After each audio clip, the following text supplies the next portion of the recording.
I'm going to have a look at one of my builds here. This kit is the Academy Models MiG-29A, which the boxing I had, I believe they referred to it as the M29A, and it was one of their later releases. Like, this has been out for decades, and I've built a number of them in the past, but for some reason this tooling it must be getting old, and I had some problems with the fit issues on it, particularly the intakes here. They were really hard to go together. I don't remember that on their original, like when it was originally molded, and so I don't know if the molds are getting old and warped or what it is, but this kit is the cheapest MiG-29 you're going to get.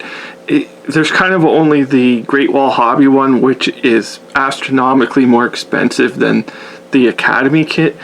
It's quite a bit better also. This kit is long in the tooth, but I think it can still be built up pretty nice, and I'm going to show my build here in the Syrian Air Force markings. The weapons are actually from Kittyhawk in their Russian missile set. That's where they came from.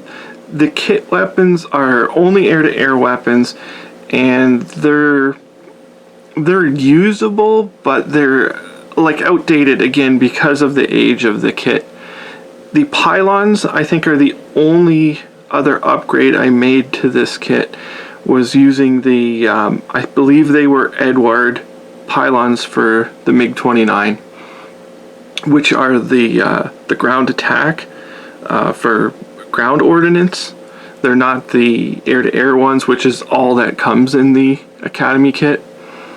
So here's my build. I should say about the colors, I just eyeballed them. There's nothing strict about them or anything special to them. I just thought that they kind of match, because these aircraft, when you see them, are heavily weathered and they're faded and everything. So getting them to match, you just have to kind of go off the actual plane you're looking for. The colors themselves are kind of irrelevant, unless you were sort of making like a new off the factory floor aircraft. So I'm gonna have a go around here to show my plane.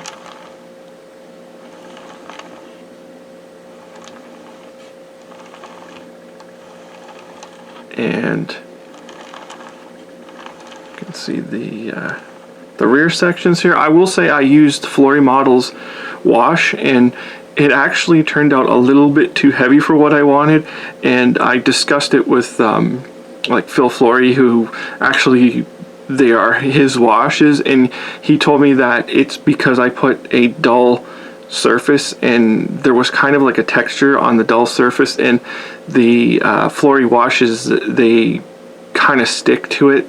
So if I redid this plane, I would have done it in sort of like a semi-matte finish and made sure it was a perfectly smooth surface for them to adhere to better, instead of getting this almost looks like a bleeding effect here. But actually, for the Syrian subject, I don't think it matters too much. So I'll give it a go around here, and I'll get some closer up shots. The cockpit area, I just used the seat and everything from the kit. It's just right out of the kit. It's pretty poor, and it should be replaced with something nicer. I usually get resin seats for the Russian aircraft, because the older kits, they did such a poor job on the ejection seats and that. So with this project, I just wanted to go as cheap as possible. But you can see the details here all around it.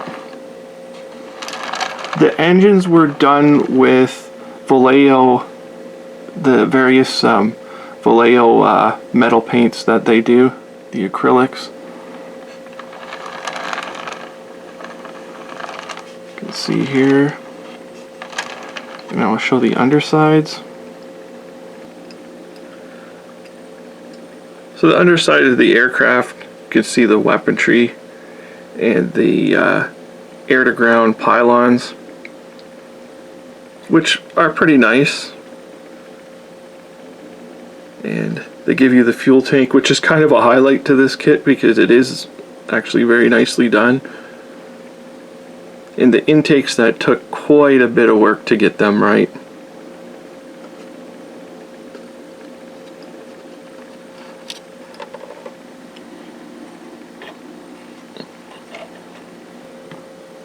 So this was just a quick look at my MiG-29A by Academy Models in 1/48 scale. I'm not the best aircraft modeler or anything, but I thought I would just show my build here, and it's an alternative to the Great Wall kit if you don't want to spend like about $100 on that kit. These can be they're commonly available for around the $30 mark. You could even find them cheaper than that in sales or at model shows if you've got one in your local area. I do recommend the kit. I would much prefer to buy the older original release of it than one of the newer releases of it. That's what I would recommend. But anyways, this is the Syrian Air Force MiG-29, and thank you for watching.